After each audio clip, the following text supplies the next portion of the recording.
Modern neuroscience tells us that instead of writing down things we're thankful for in a journal, simply listening to and connecting with positive stories about people can better help shift our immune system into balance. It can help us move from a state of constant anxiety towards motivation. So 3 days a week, I'm sharing stories we can feel good about. Mondays, you'll hear a story from the past to be thankful for. On Wednesdays, I'll tell an inspiring story from the present. And Fridays, you'll head into the weekend with a story to keep you optimistic about our future. Hi, I'm Chris. Welcome to My Good 3.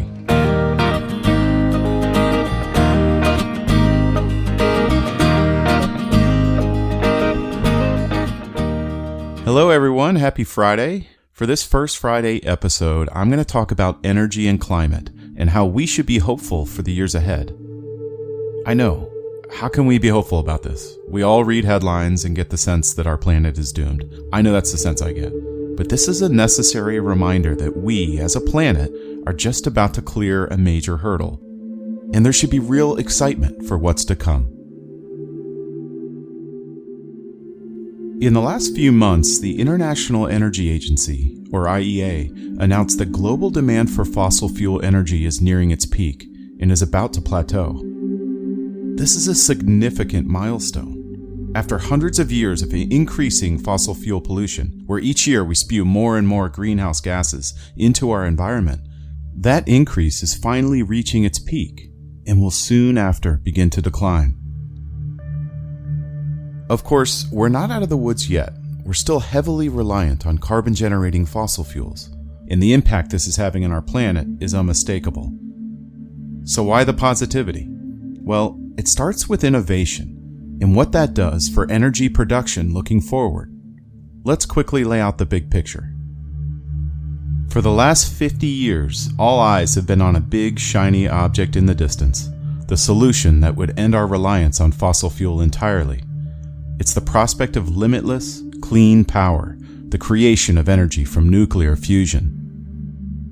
Right now, the nuclear power plants around the world rely on nuclear fission, which is an energy obtained from the splitting apart of atoms. But this process creates radioactive waste and potential for catastrophic accidents like 3 Mile Island, Chernobyl, and more recently, Fukushima. Instead of this, nuclear fusion is the generation of energy from the joining of atoms.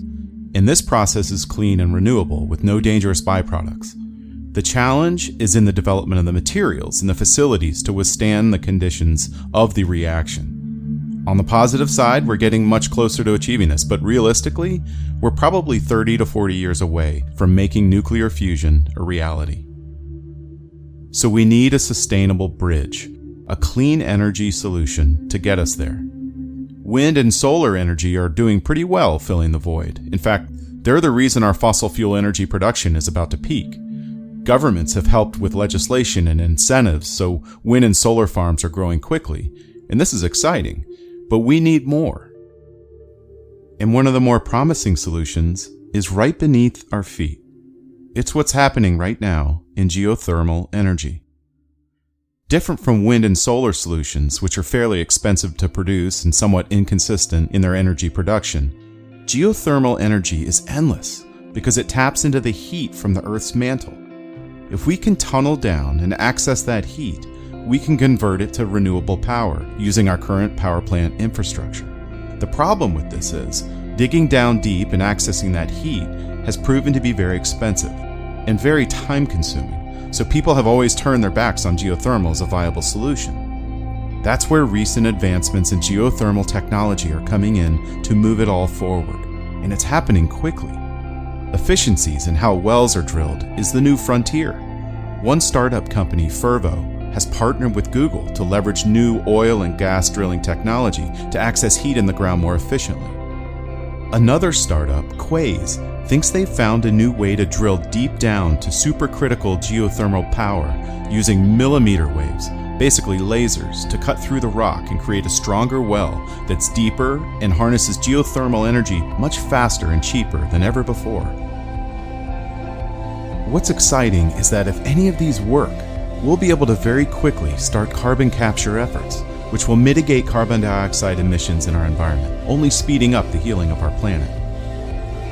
Yes, this was a lot of science talk, but the big picture is we have many climate-related hills to climb, but what should make us all hopeful is that we're reaching the summit of our own air pollution. And with the growth of our current renewable energy sources and new technologies coming, we're about to start running down the other side.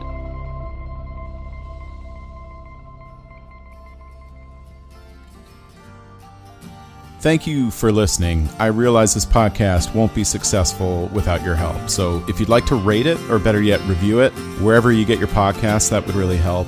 And if you're on Instagram, go to @mygood3, THREE, to vote each episode up or down. I'm also excited to read more Good 3 stories from listeners. So just go to our website, mygood3.com, and submit a story of your own from the past, present, or future, or all three. And maybe I'll use it in an episode. Thanks again. Here's to hoping My Good 3 can set the stage for your good week.